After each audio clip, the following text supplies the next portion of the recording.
magistrats.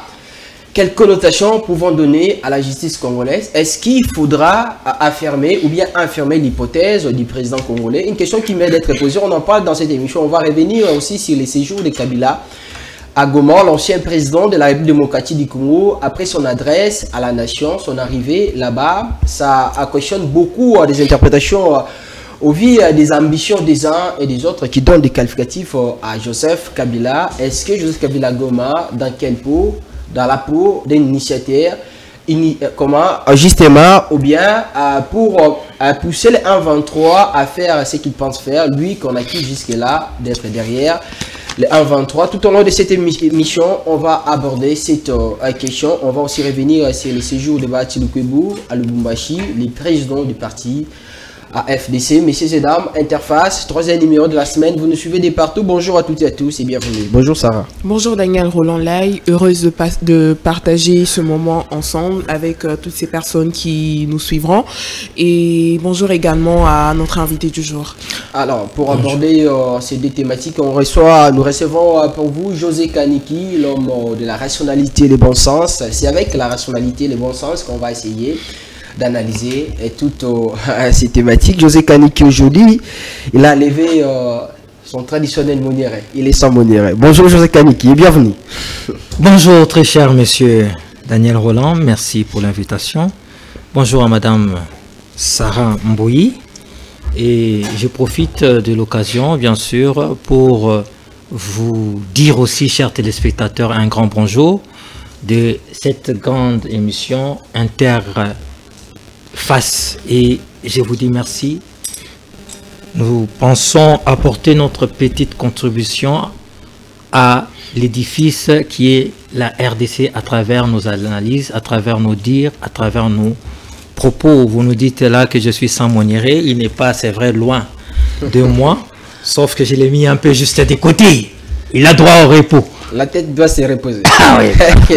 Alors, José Kaniki, on va commencer avec votre parti, AFDC, le parti cher au sénateur Modesté Bahati Lukwebo, qui séjourne à Lubumbashi, selon les informations à notre possession.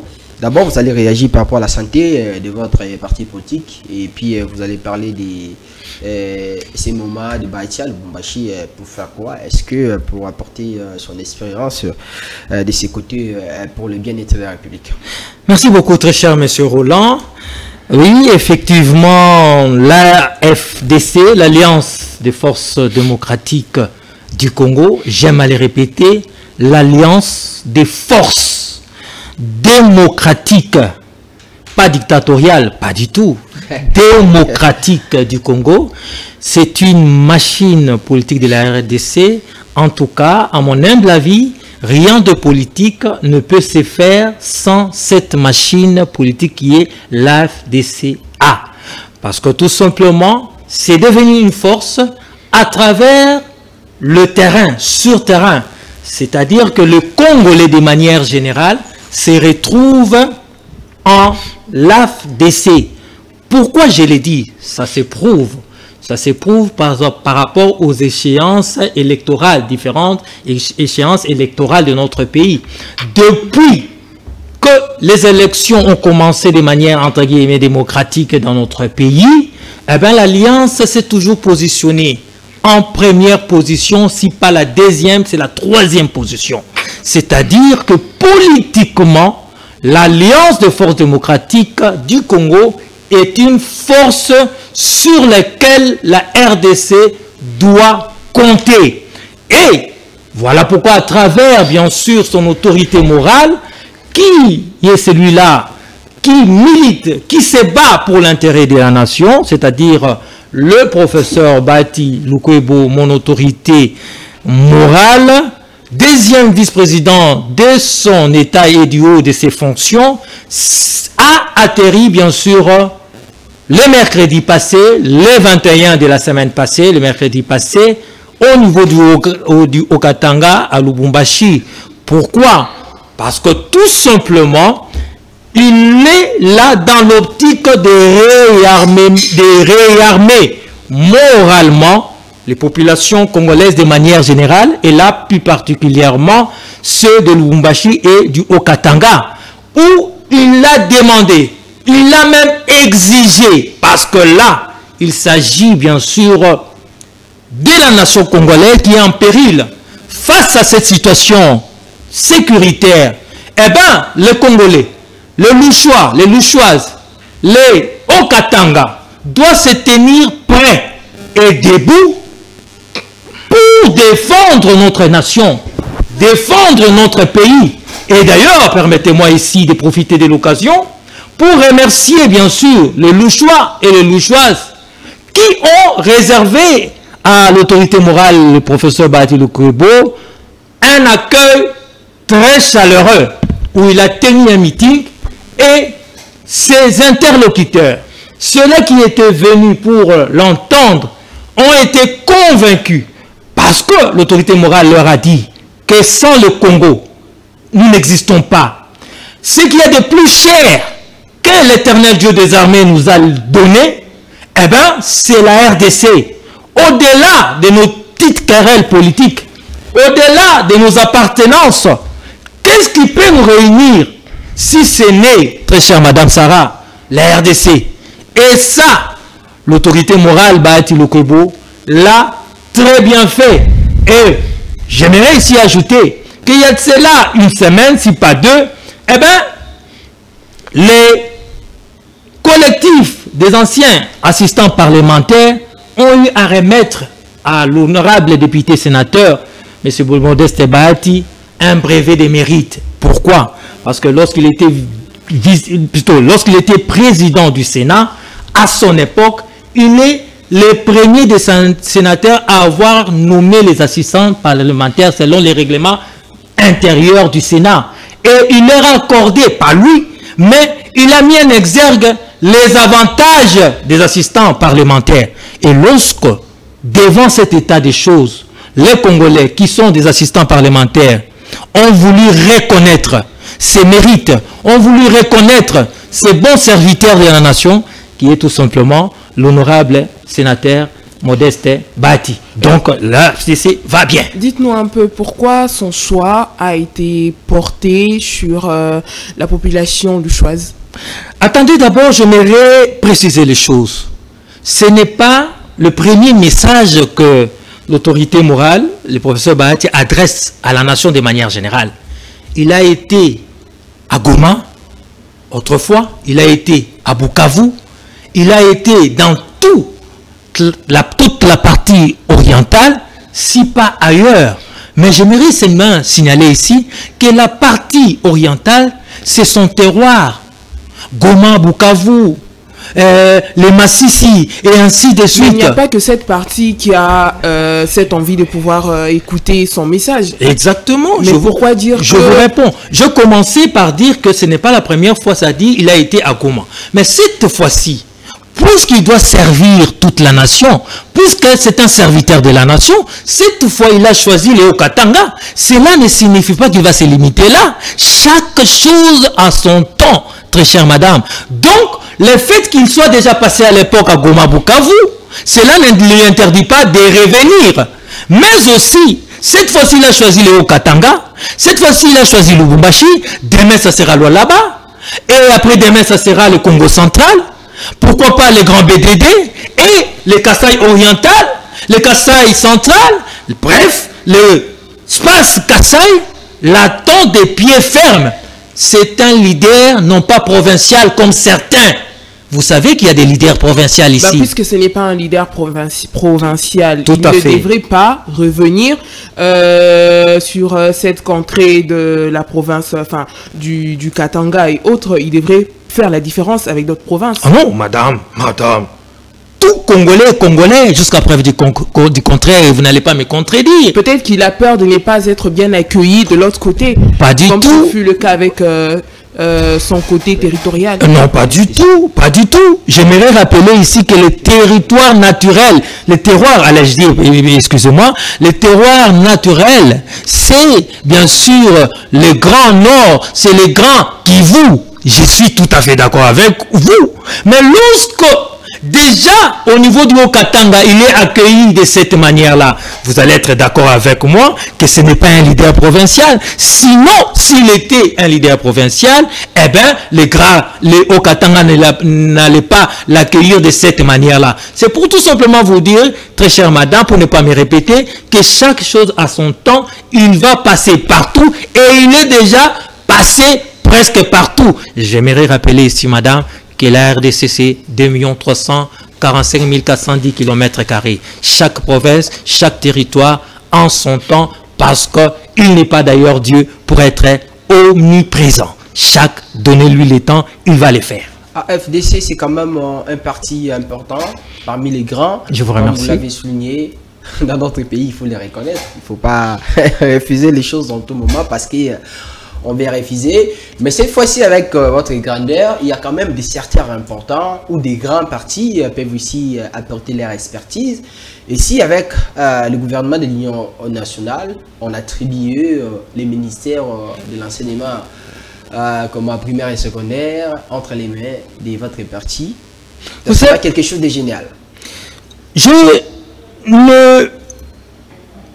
pense en tout cas que tout serviteur de la nation, où qu'il soit, ou que on lui demande de pouvoir exercer pour servir sa nation, eh bien, il doit être preneur, quel que soit son niveau, quelle que soit sa catégorie, quel que soit son poste. Je pense que, étant serviteur, tout ce que l'on propose, bien sûr, à l'AFDC, nous serons preneurs dans le sens d'être des patriotes, dans le sens de servir la nation. Ça, c'est vrai, c'est un pouvoir discrétionnaire du chef de l'État et bien sûr du Premier ministre que l'on devra nommer dans peu de temps, selon les échos que je peux avoir à gauche et à droite. Eh bien, nous serons preneurs.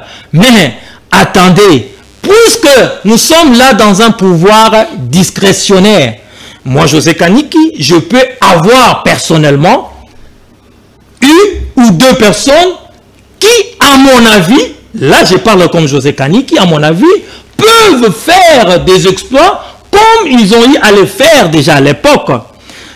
Parce que l'enseignement, l'EPST n'a pas commencé aujourd'hui. Plusieurs ministres, plusieurs sont passés par là. Mais qui a laissé des traces? Surtout, très cher Daniel, qui a laissé des traces par rapport à la gratuité de l'enseignement? Une question qui mérite d'être posée. Qui est la vision, eh bien, qui est la vision phare du chef de l'État? Parce que le chef de l'État, lorsqu'il arrive au pouvoir, il a ce grand projet de cette gratuité de l'enseignement. Il devait, bien sûr, le remettre entre les mains d'une personne chevronnée, d'une personne connaissant la matière, d'une personne ayant l'expertise. Et parmi ceux-là qui sont passés depuis que la gratuité de l'enseignement a commencé, moi, à mon avis, j'ai toujours pensé à ce grand monsieur qui était autrefois ministre de l'EPST. C'était qui? C'était tout simplement Willy Bakonga. Ah, Willy Bakonga. Quelles sont les empreintes qu'il a laissées? Qu'est-ce qu'il a fait aujourd'hui? Vous pouvez nous en citer même qui aujourd'hui a des éléments concrets qui peuvent permettre au chef de l'État de rappeler Bakonga pour les nommer à la tête de ses ministères. Déjà, Willy Bakonga, c'est un réformateur, dans le sens où... Réformateur. Oui, dans le sens où cette affaire de gratuité de l'enseignement n'existait pas, très cher Daniel. Ça n'a jamais existé. Mais lorsque lui prend cette patate chaude, eh bien, il a refroidi. Il a refroidi pourquoi? Parce que devant les réticences autrefois des églises catholiques, devant les réticences des parents, devant les hésitations, bien sûr, du début de la gratuité de l'enseignement, lui a gardé son calme, Willy Bakonga. Il a mis en exergue son expertise.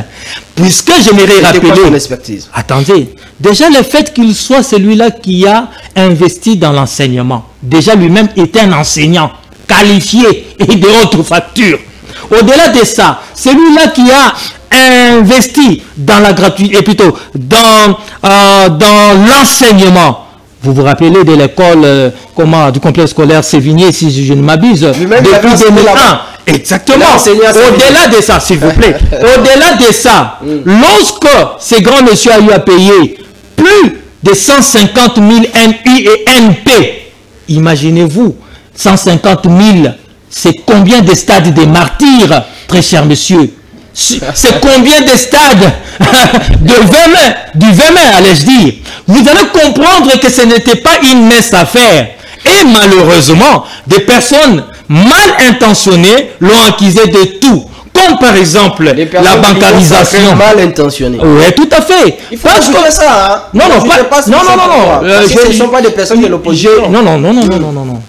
Que ce soit de l'opposition, que ce soit de l'Union sacrée, que ce soit un Congolais lambda, permettez-moi de le dire, lorsqu'il est mal intentionné, il reste un Congolais de mauvaise qualité. Je continue.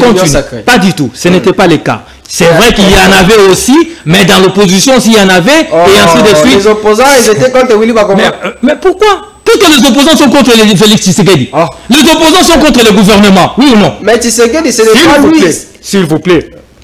Alors, on a parlé de la bancarisation, très chers messieurs. Mais aujourd'hui, lorsqu'on l'accuse d'avoir détourné, comment on appelle ça, l'argent des enseignants fictifs et ainsi de suite. Mais j'aimerais rappeler ici, très chers Congolais, qu'aujourd'hui, il y a bancarisation. Vous savez à quoi sert la bancarisation? Ça sert tout simplement à pouvoir sécuriser, à mieux contrôler le paiement des enseignants. Monsieur Daniel, vous devez savoir que à tout agent de l'État, tout enseignant qui est bancarisé, lorsqu'il se présente devant sa banque, eh bien, il amène son identité complète. Son identité et même le numéro de compte. Donc, chaque paiement est équivalent à l'individu qui est devant la banque, devant la caisse de la banque. Donc, je ne peux comprendre que l'on puisse accuser Willy Bakonga autrefois d'avoir détourné l'argent des enseignants soi-disant fictifs. Ça n'existe pas des enseignants fictifs. Et le ministère, plutôt les ministres de l'éducation ne perçoivent pas de l'argent. Autre chose, on lui a accusé d'avoir créé comment on appelle ça, des écoles fictives. Tenez donc, à la même époque où les CECOPE avaient fait cette enquête au niveau de toute la République, eh bien, l'Église catholique à travers la SENCO a tout simplement déclaré à travers une conférence de presse clairement que parmi les écoles dites fictives, ça n'a jamais existé parce qu'il y a des écoles catholiques qui ont existé depuis 1945, 1942, telles que les écoles Kinyati, telles que des écoles au niveau de Sankourou, ou même Jean-Jacques Mouyembe, tenez donc, le célèbre virologue congolais a eu à étudier. Donc, encore une fois de plus, c'était du makiona, c'était du matalana, c'était, comment on appelle ça encore, du matouisme. Matalana, marque de l'Union sacrée. C'était un mensonge tout simplement.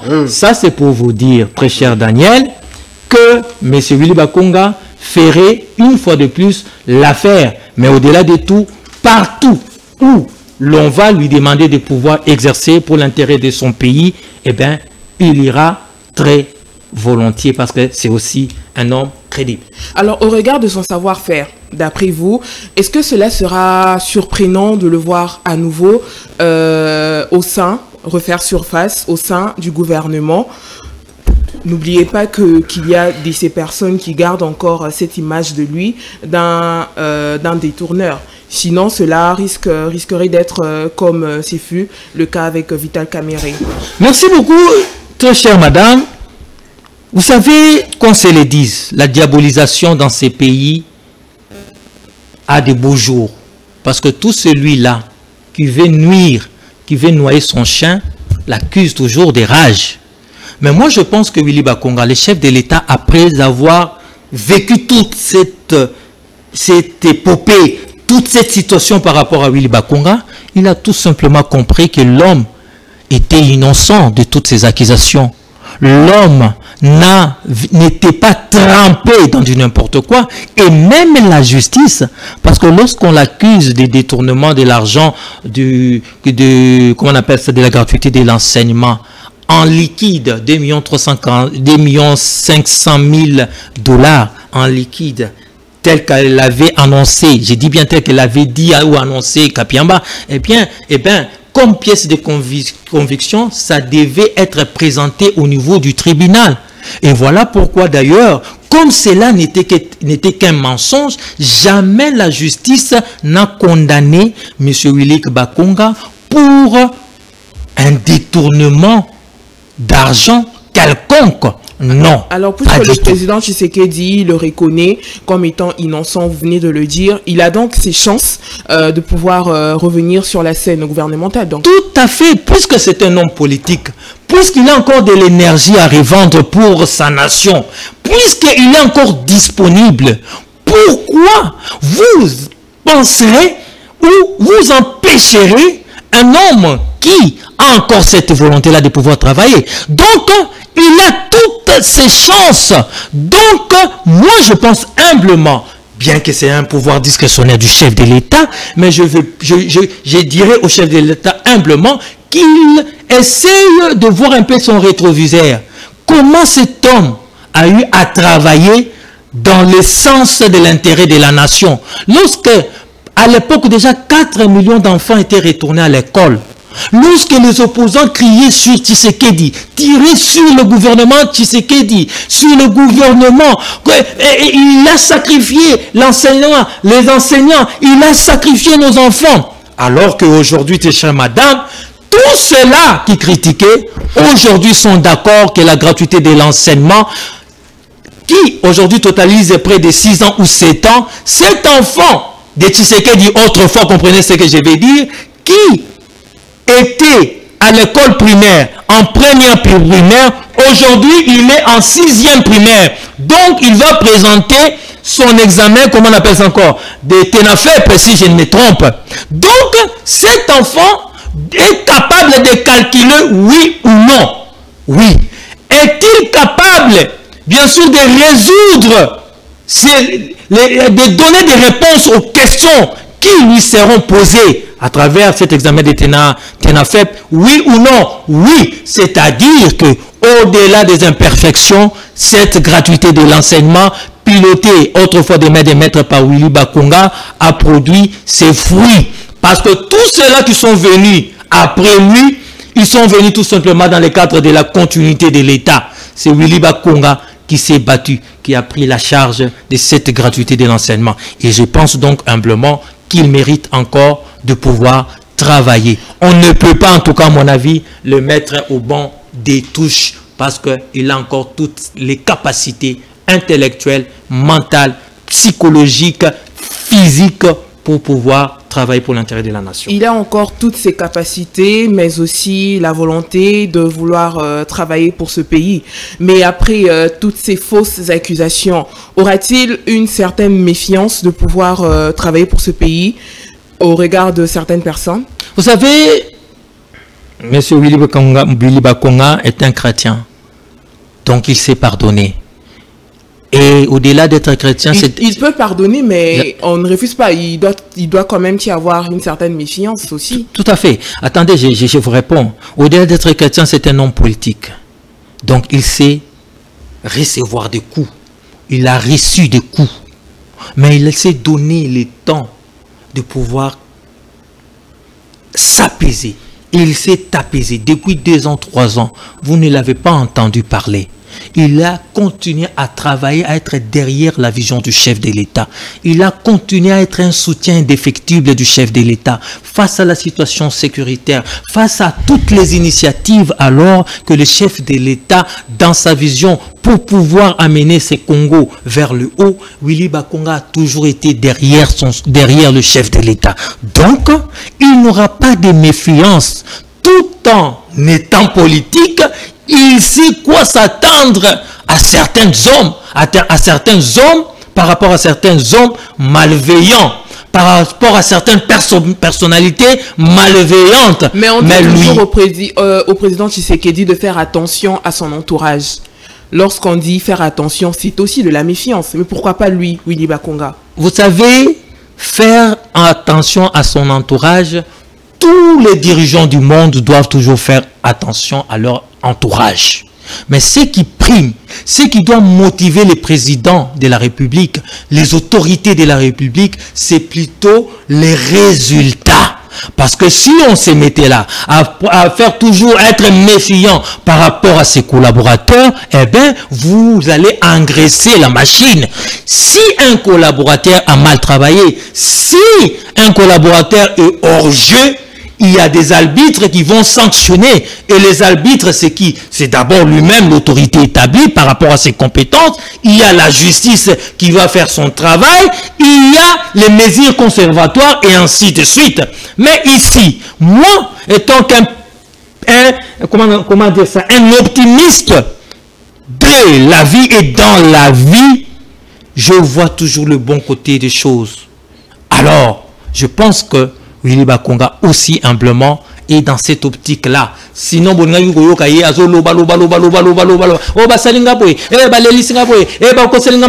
il n'a jamais été dans ça. Il a gardé son calme. Il a laissé passer il a laissé l'eau couler sous les ponts. Il s'est donné le temps de réfléchir. Et maintenant qu'il revient, je pense qu'il mérite. À combien de pourcents Bakonga a-t-il contribué à la réussite du mandat du président Tshisekedi? Oh! Très bonne question, très cher monsieur. Mais c'est à 55%. Oh. Ah ouais? Les autres là, c'est 45%. Mais oui, pourquoi? Pourquoi? Votre question, elle est précise. À quelle hauteur? Mais quel est le programme phare du chef de l'État lors de son premier mandat? C'est la gratuité de l'enseignement. Tous, en tant que communicateurs, tous en tant que soutien d'effectifs du chef de l'État, nous avons épilogué sur la gratuité de l'enseignement. Nous nous sommes rabattus sur les résultats de la gratuité de l'enseignement. Les parents ont trouvé leur compte à travers une épargne. Parce que lorsque vous payez pour 4 enfants, à supposer $300, ça vous fait $1200 par an. Mais lorsque la gratuité de l'enseignement, très cher monsieur,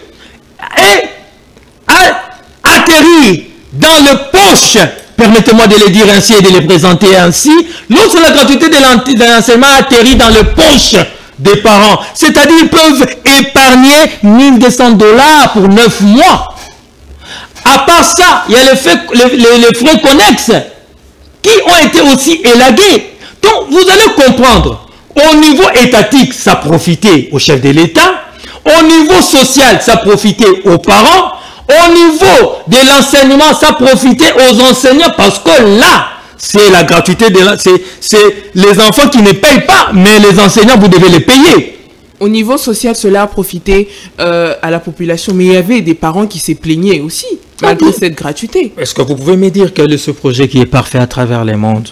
Il y aura toujours des plaintes, surtout pour, permettez-moi de le dire ainsi, pour une réforme, pour quelque chose qui n'existait pas. Lorsque, je pense, très cher, humblement, je l'ai dit, et modestement d'ailleurs, madame, lorsque vous avez commencé votre noble métier, vous avez peut-être tâtonné la première fois, la deuxième fois, mais à la troisième fois, comment vous êtes comporté?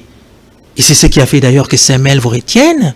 Donc, tout projet, tout individu, tout ce que nous pouvons faire dans la vie, au début, ça a toujours été difficile. Je me rappelle d'une publicité autrefois lorsque nous étions enfants, et Bandelinanga, Izalaka Matata. C'est-à-dire que Bandelignon, c'est Izalaka Matata. Mais seulement, avec le temps, ça prend du volume, on comprend, on compense les erreurs, et voilà. D'ailleurs, c'est ce qu'a fait Willy Bakonga. Lorsqu'il y a eu une pléthore au niveau des salles de classe, pour une salle de classe, puisqu'il y avait 4 millions d'enfants qui étaient retournés, lorsqu'il y a eu cet effectif pléthorique, pour une salle de 200 élèves, comment l'enseignant pouvait prendre en charge? Alors qu'il y avait encore un problème, comment on appelle ça, des salles de classe. Il a eu tout simplement à prendre tous les enseignants assis. C'est là qui ne faisaient presque rien dans des bureaux et ainsi de suite. Il les a ramenés et il les a réaffectés au niveau des salles de classe avec le même salaire. Vous comprenez? Il n'y avait pas qu'un problème de salle de classe, il y avait aussi ce problème au niveau des enseignants. Tout le temps, il y avait des grèves, malgré cette gratuité. Non. D'ailleurs, lorsque vous parlez des grèves, très chère madame, je vous ai dit que chaque chose au début a toujours des difficultés. On connaît des imperfections, mais on les parfait. On les parfait de quelle manière? Attends, mais c'est ça que je suis en train de vous dire. Pourquoi les écoles catholiques étaient réticentes? Qui sont l'un des premiers, comment on appelle ça, partenaires de l'État congolais en matière de l'éducation. C'était parce que c'était un début. C'était quelque chose qu'ils ne pouvaient pas comprendre, qu'ils ne saisissaient pas encore. Mais avec Willy Bakonga, il a eu le temps de les expliquer.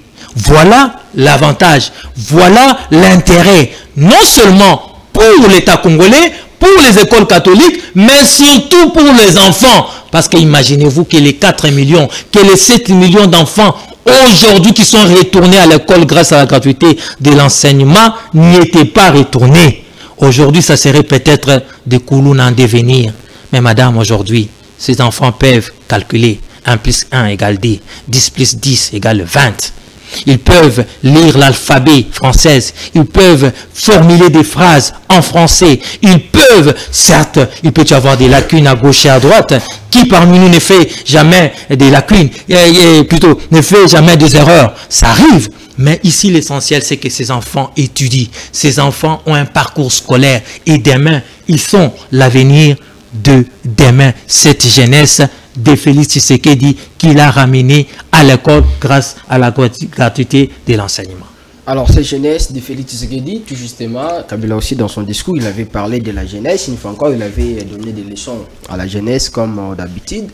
C'est quand même devenu, je ne sais pas, vous allez me permettre la tautologie, depuis que Kabila était au pouvoir, à chaque fois qu'il tenait ses discours, il ne manquait pas à prodiguer des conseils à la jeunesse. C'était une fois encore, quand il a tenu son allocution, il n'a pas manqué à donner des leçons, d'encourager la jeunesse. Alors, on va justement parler de Joseph Kabila qui a tenu son discours à la nation la fois passée. Aujourd'hui, Kabila est annoncé à Goma, on parle des consultations.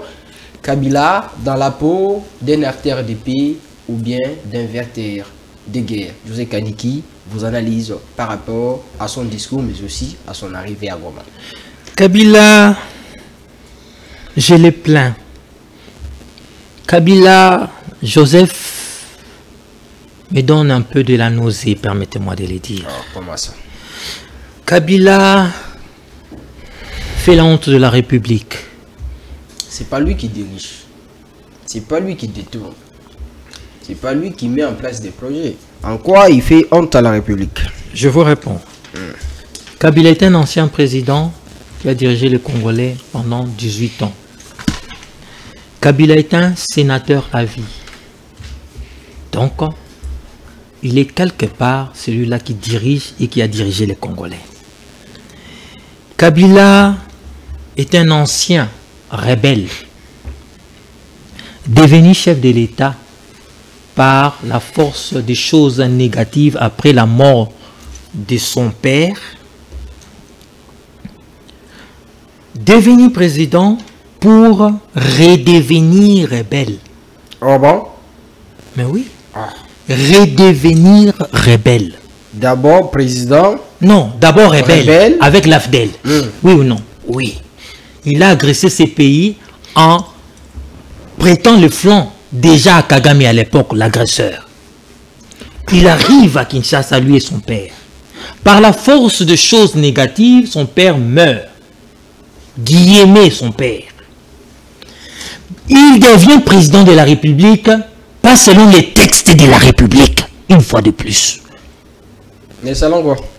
Selon les arrangements personnels. Et ces arrangements ont amené à un Kabila qui a organisé les élections. J'en arrive. Il a travaillé avec Bachi Lukwebo. J'en arrive. Okay. 18 ans durant. L'RDC lui a tout donné. Kabila, la Constitution fait de lui sénateur à vie en reconnaissance du fait que c'est un ancien président. Donc, il a la protection de la République, des devoirs et des obligations par rapport à la République démocratique du Congo. Un rebelle devenu un ancien président. C'est la votre réalité. argumentaire. Mais c'est ça exactement. Mais comment on pouvait permettre? Mais c'est pas moi qui l'ai permis. C'est lui qui s'est donné la peine, qui s'est donné cette force-là, permettez-moi de le dire ainsi.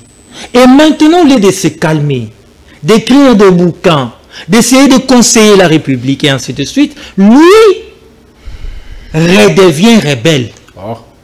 Mais c'est clair, vous nous dites, Vous l'avez vu où? vous nous dites qu'il est à Goma. Mais c'est interdit à un Congolais d'aller là-bas à Goma. Vous ne pouvez pas aller à Goma là-bas. Vous pensez que José Kaniki est très cher, Madame Sarah, avec tout ce que j'ai dit sur Kagame, avec tous mes propos par rapport à l'agression de Kagame, avec tout ce que j'ai, la façon dont je traite Nanga pour l'intérêt de la République, vous pensez que ce visage peut déambuler à Goma comme ça?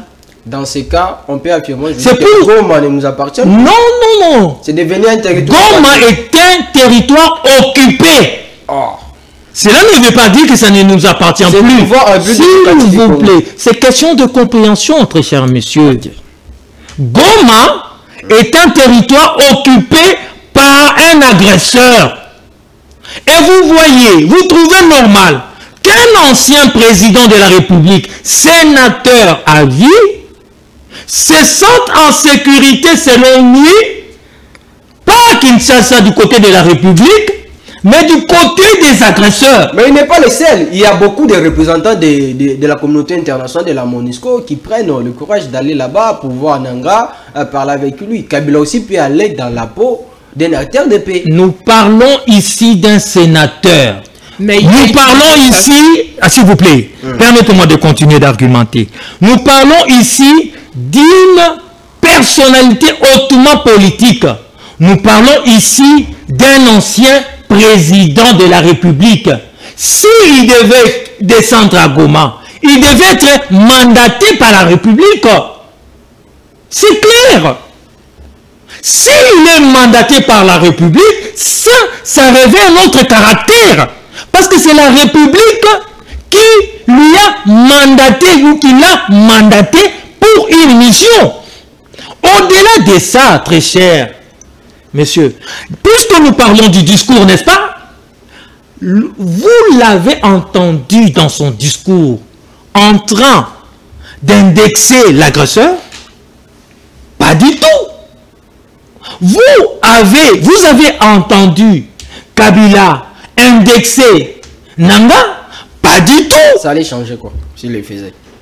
Mais ça, pour vous, ça change quoi? Lorsqu'il y a condamnation, lorsqu'on vous fait du mal et que l'on dit que vous devez condamner un mal, c'est pas pour rien. Ça a de l'impact. Et lorsque, à la place de condamner le mal, vous vous accoquinez avec ce mal-là qui est Kagame. Mais condamner un mal, ça a de l'impact nous-mêmes. Depuis que le gouvernement congolais a commencé à condamner le mal. S'il vous plaît, très cher monsieur, lorsque l'on doit condamner les mal, il faut le faire. Lorsque vous vous permettez d'aller dans un endroit où l'on a tué vos compatriotes que vous avez dirigés pendant 18 ans, il y a eu plus de 10 000 morts seulement avec Nanga. Et vous vous sentez à l'aise de vivre avec ces gens-là. Très cher monsieur, soyons sérieux. Soyons sérieux. Vous vous accoquinez avec Nanga. Vous, un ancien rebelle qui décidez de redevenir rebelle, vous vous accoquinez avec un ancien président de la CENI. Président de la CENI, c'est-à-dire celui-là qui est président d'une institution d'appui à la démocratie. Cette institution qui produit l'alternance. Puisque nous parlons, très cher monsieur Daniel, du discours, il nous a parlé bien sûr de l'alternance pacifique. Mais comment il peut passer de l'état d'une personne qui a fait une alternance pacifique avec son successeur pour redevenir cette personne qui s'acoquine avec des personnes qui veulent prendre le pouvoir de la manière que la Constitution l'interdit? Soyons sérieux, très cher monsieur.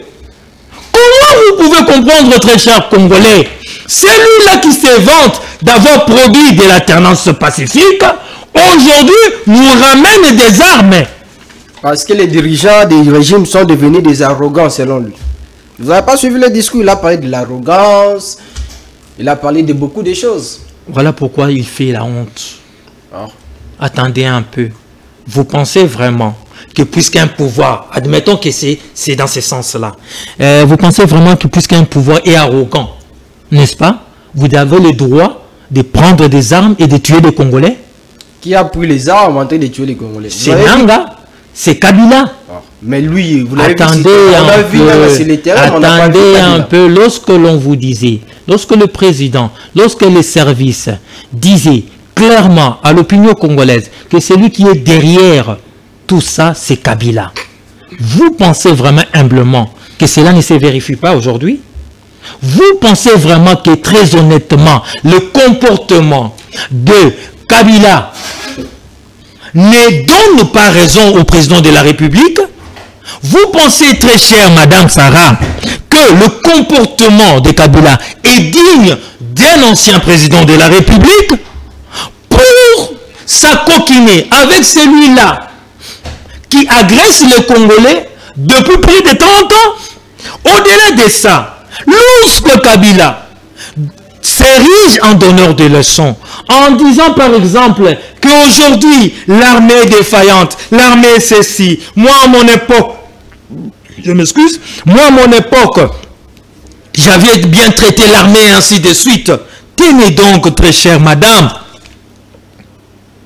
aujourd'hui, l'armée est bien entretenue plus qu'à l'époque des Kabila. Il a utilisé sa sagesse aussi pour donner quelques pistes de solutions. Non, ce n'est pas de la sagesse. C'est tout simplement de la sorcellerie démoniaco, diabolico, politico et satanico. Pourquoi je l'ai dit? Parce que s'il avait dit innocemment, dans le sens de servir la nation, ça aurait pris une autre direction son discours. Mais ici, il indexe les régimes. En parlant par exemple de nos militaires, aujourd'hui il y a gratuité de l'enseignement.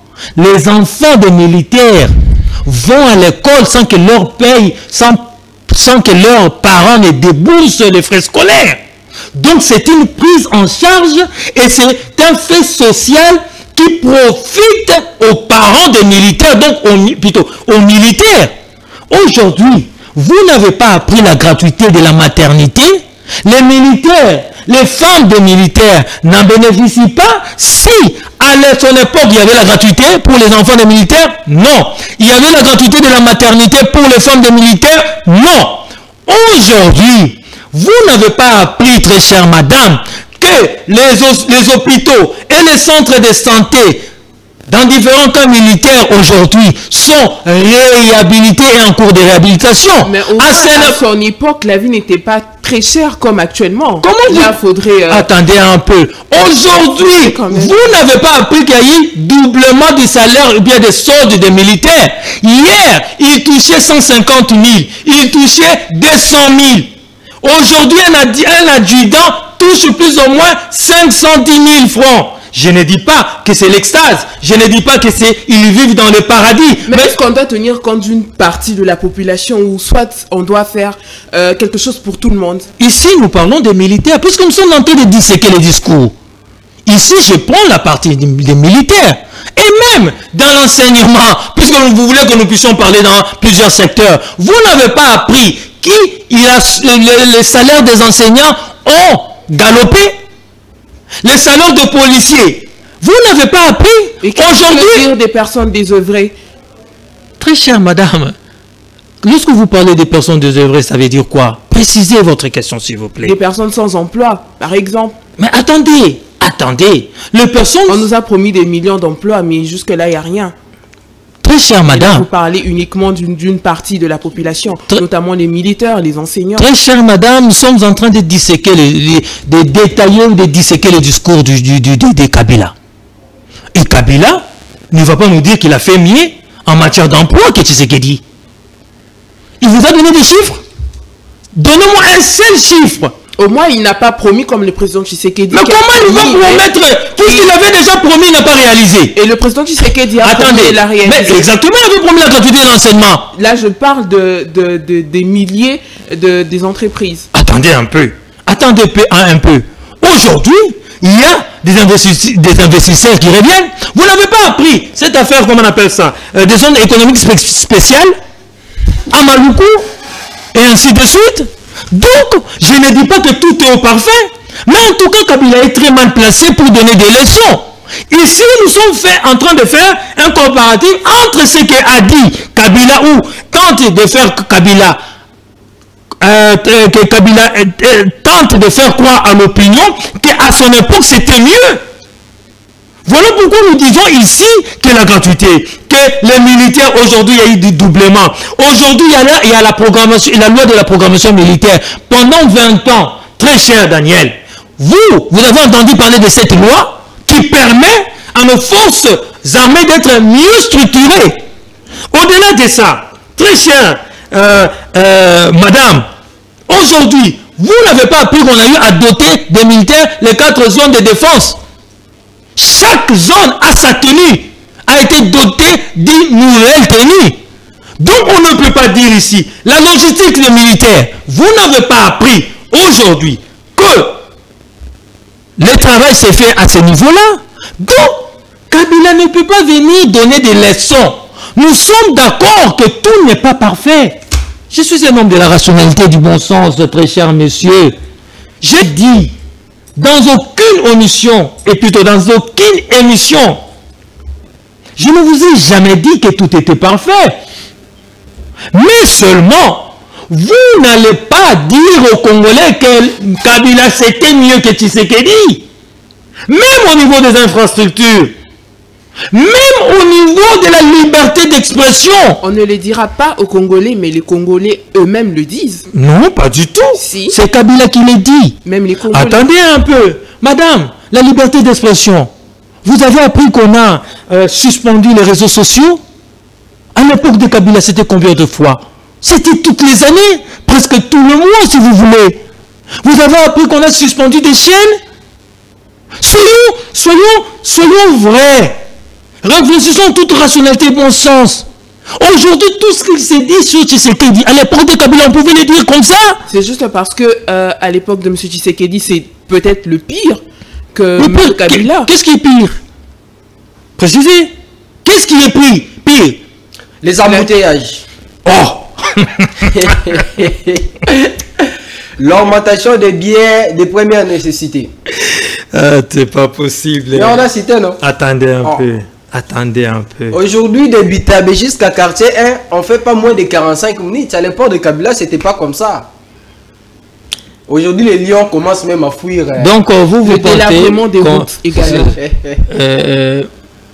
Vous pensez vraiment, très sérieusement, que les embouteillages ont commencé il y a déjà 3 ans dans ces pays. En fait, ce que dit, c'est devenu quand même compliqué. Non, pas du tout. À l'époque, c'est vrai qu'il y a des embouteillages. C'est vrai qu'il y a des embouteillages, mais on est en train de trouver des solutions. On est des solutions. Mais nous trouvons toujours des solutions comme il en a fait 18. Le seul président qui a encore moins de 7 ans, si vous voulez, c'est Tshisekedi. Ça devrait c'est plus ou moins 3 ans. Exactement. 6 ans, il n'a pas trouvé de solution pour les embouteillages. Non, il ne trouvera... Je suis clair dans mes propos. Il ne trouvera jamais de solution. Vous pensez que les solutions que vous trouvez pour ces embouteillages sont des solutions réfléchies? Vous voyez, nous avons quitté les discours... Parce que la population commence à donner des leçons à ces personnes qui donnent des solutions, des pistes de solutions pour... Très chère madame, vous savez... Aux embouteillages. Vous savez, vous avez parlé de ces discours... Vous nous amenez maintenant dans ce dont nous parlons tous les jours. Parce que ici, moi j'aimerais que vous me posiez une question sur les discours, les faussetés de Kabila par rapport à son discours, très chère madame, s'il vous plaît. Vous nous ramenez dans des embouteillages. Je suis prêt à vous répondre. Mais ça fait partie de la comparaison Kabila-Tshisekedi, des périodes. Non, pas du tout. Parce que les embouteillages n'ont pas commencé aujourd'hui, ça c'est clair. Maintenant, est-ce pour autant que le gouvernement ou bien les autorités compétentes restent les bras croisés par rapport à la recherche des solutions par rapport aux embouteillages? Non. Est-ce que j'ai dit que toutes les solutions sont trouvées? J'ai dit non. Mais est-ce pour autant Kabila a raison de venir parler des embouteillages? Et puisqu'il y a des embouteillages, en fait, c'est ce que vous voulez nous dire. Vous faire croire que c'est ce que Kabila nous dit, ça serait grave. Donc, puisqu'il y a embouteillage à Kinshasa, puisqu'il y a peut-être embouteillage, je ne sais pas, au Congo central, permettez-moi de le dire ainsi, vous pensez que Kabila a le droit de s'encoquiner avec ceux-là qui agressent le pays, avec ceux-là qui pillent le pays, avec ceux-là qui tuent, qui violentent nos frères, nos soeurs, nos mamans, qui les violent, parce qu'il y a des embouteillages à Kinshasa. Et vous pensez, puisqu'il y a augmentation des prix des denrées alimentaires par exemple, Kabila a le droit de venir tuer votre père à Goma, de venir massacrer le tissu économique de la République démocratique du Congo, sans citer ceux-là qui massacrent.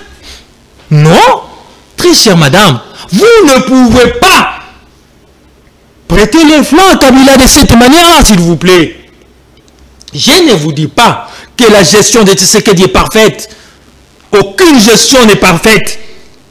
Mais Tshisekedi fait mieux que Kabila. En termes de budget, très chère madame, hier c'était 5 milliards pendant 18 ans, Daniel, mon très cher frère. 6 milliards ou 5 milliards pendant 18 ans, avec ces mêmes scandales géologiques. Nous Bambi, ministre de la Justice de l'époque de Kabila, nous disait 15 milliards de dollars partaient en fumée chaque année.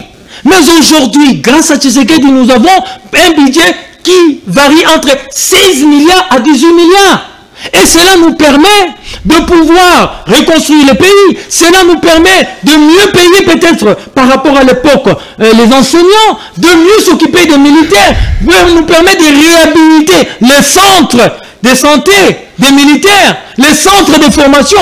Allez à Kibomango. Aujourd'hui, on a construit des réfectoires, des doctoires et ainsi de suite.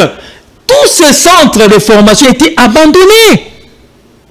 Alors, vous acceptez, très chers Congolais, qu'un monsieur qui doit tout à la République, que la République a tout donné, venir encore une fois de plus nous ramener des Rwandais. Je dis bien nous ramener des Rwandais.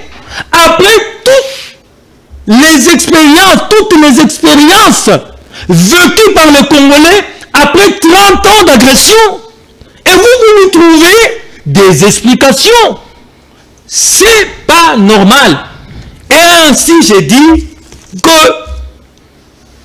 chasser le naturel de Kabila comme rebelle Abdel, mis en veilleuse pendant qu'il était président de cette république pendant 18 ans, vous revient au galop en forme et en mode.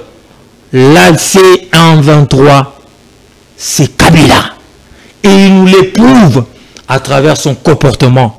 Et je suis ravi que l'on ait, que le Sénat ait levé les immunités de Kabila.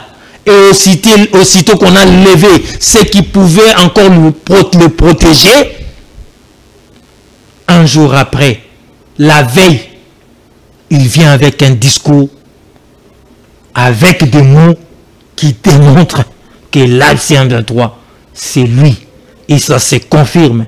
Et je pense que tant que patriotes, vous Congolais, nous Congolais qui sommes sur ce plateau, nous ne pouvons pas l'accepter. Et nous devons dire à l'opinion que ce que fait Kabila mérite la pendaison. Alors, je vais vous donner quelques minutes. Vous allez commenter ce qui se passe sur cette guerre entre les ministres de la Justice et les magistrats. Vous avez suivi Constant Moutamba. Mais avant ça, ma dernière question est celle de savoir Kabila Tshisekedi, qui est le vrai vendeur des illusions.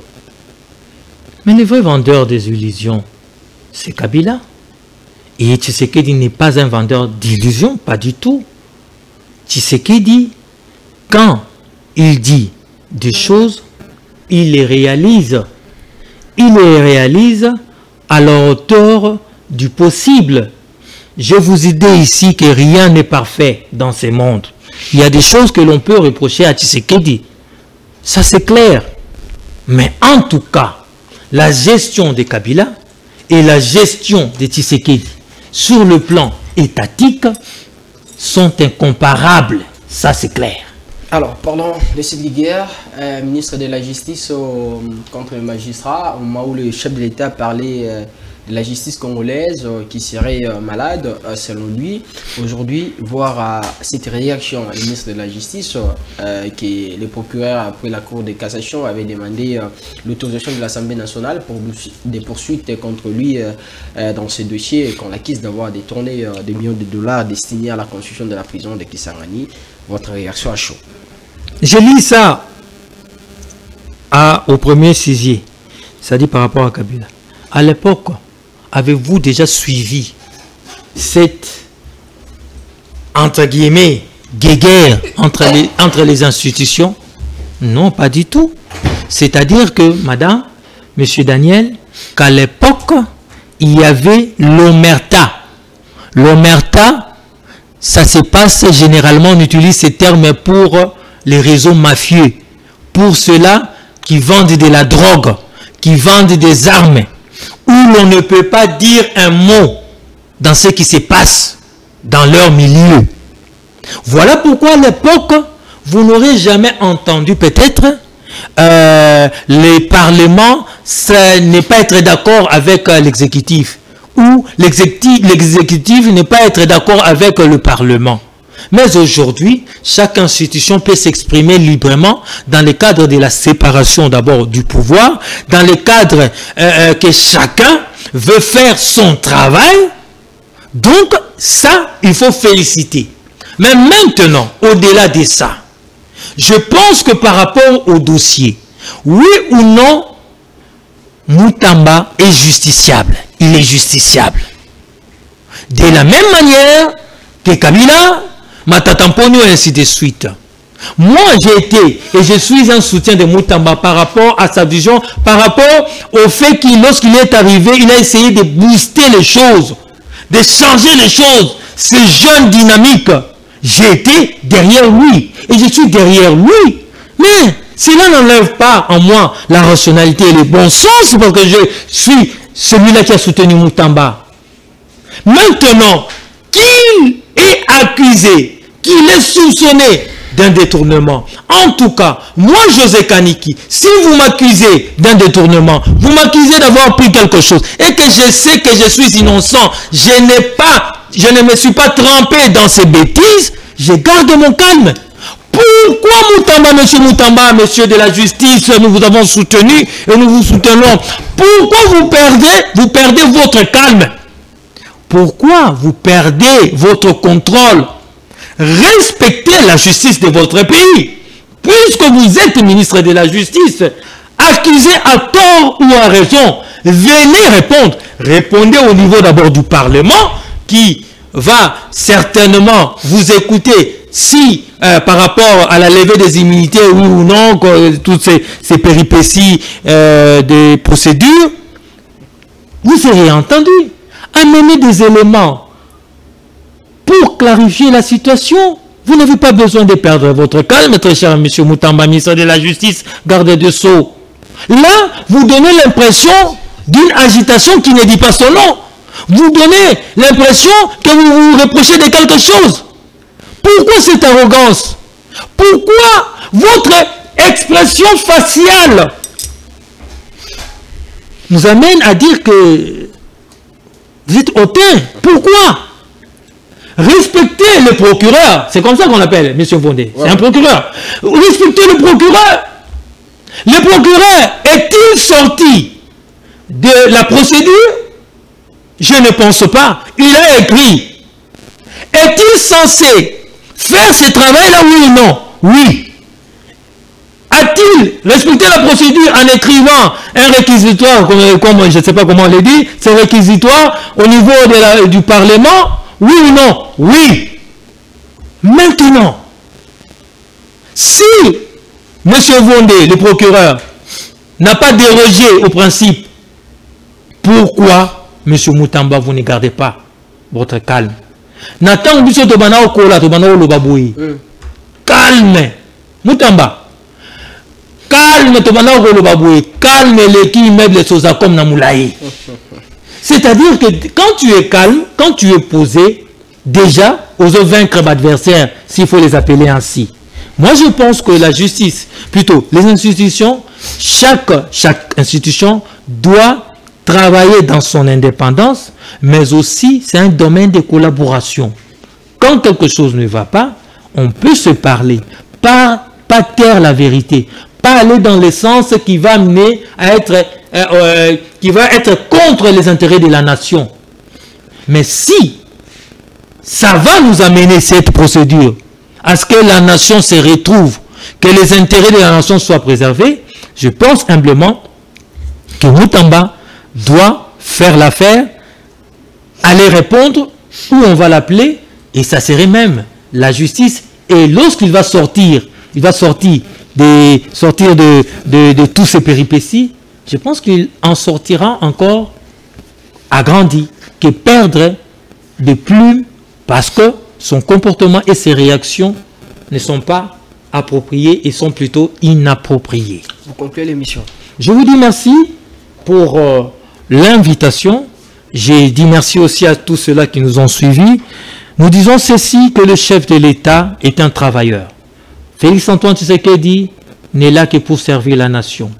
Il se bat jour et nuit pour concrétiser ses promesses. Je suis clair, il ne concrétisera jamais toutes ses promesses, mais il fera de son mieux et le nécessaire.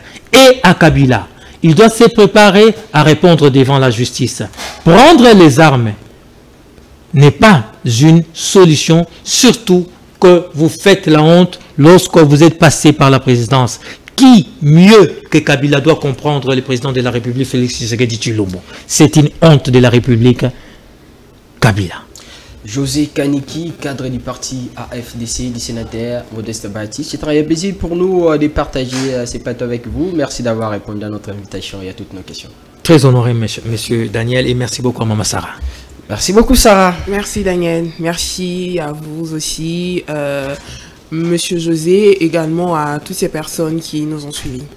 Merci à toutes et à tous de nous avoir suivis. Cette émission est terminée, mais retenez ce que disent les sages ce soir. Peu n'importe ce que vous ayez, disent-ils, de la réputation, de l'argent, de la beauté, si vous n'avez pas bon cœur, vous ne valez rien. À demain 16h pour le 4e numéro de la semaine de cette émission. Que vive la République, vive la RDC. Restez-nous toujours fidèles.